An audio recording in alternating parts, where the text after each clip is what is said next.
الفل عليكم. عايزه اوريكم في الفيديو ده الهدايا الهدوم اللي جات لي من براند واتساب. لما نزلت بوست الاسبوع اللي فات عن البوكس بتاع الهدايا، بنات كتير قالوا لي عايزين نشوف الهدايا وايه اللي موجود في البوكس وكده، فانا قررت ان انا اعمل لكم فيديو واوريكم الحاجات اللي جات لي وكده، واقول لكم رايي في البراند بتاعت واتساب.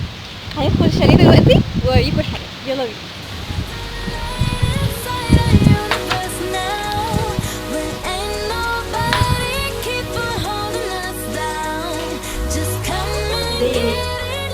يلا بينا نبدأ.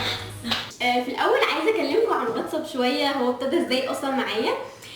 واتساب ابتدى معايا من وانا صغيره، كنت بسحب اختي، كنا بنروح كان مول المعادي اللي هو واتساب الدور الثالث. الناس اللي في المعادي اكيد هتبقى فاهمه كلامي كويس قوي، لانه زمان لما كنا في المعادي ما كانش عندنا مول غير هو جام مول، وكان معظم المحلات اللي فيه كانوا هما بيبيعوا حاجات مصري ما عدا واتساب، وكان محل بس اللي بيبيعوا تركي وفرنساوي.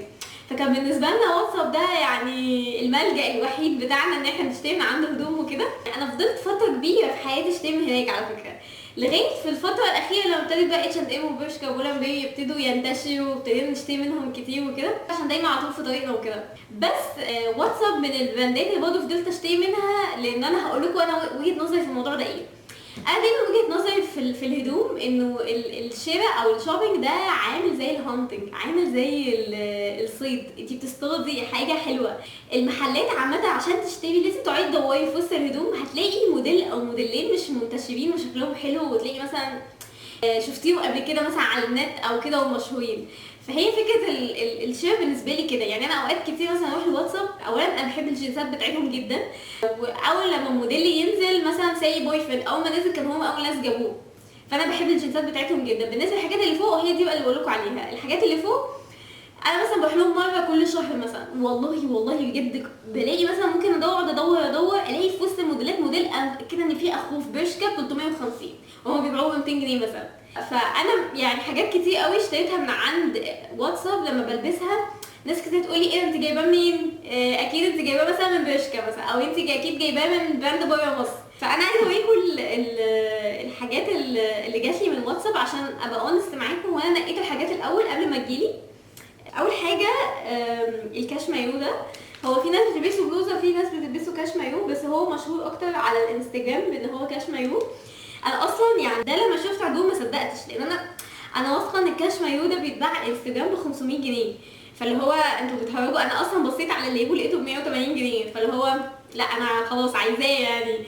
فده من الحاجات الحلوه قوي اللي عجبتني في واتساب، ومن الحاجات اللقط اللي هي في النص. يعني عايزه اوريكم ده الناس اللي متابعه برشكا وكده، على فكره ده هتلاقوا اخواته في برشكا يعني. ده انا اصلا اول ما شفته قلت ايه ده شبه اللي في برشكا جدا، فجبته على طول من عندهم.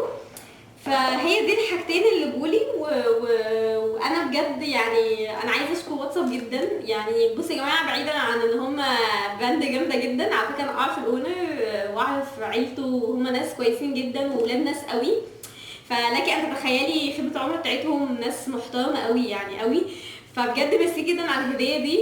وعايزه اوريكم الهدوم دي لما البسها تبقى عامله ازاي، لان في الفيديو بتاع اتش دايما انتوا قلتوا لي ان الهدوم ما كانتش باينه قوي، فانا هوريها لكم.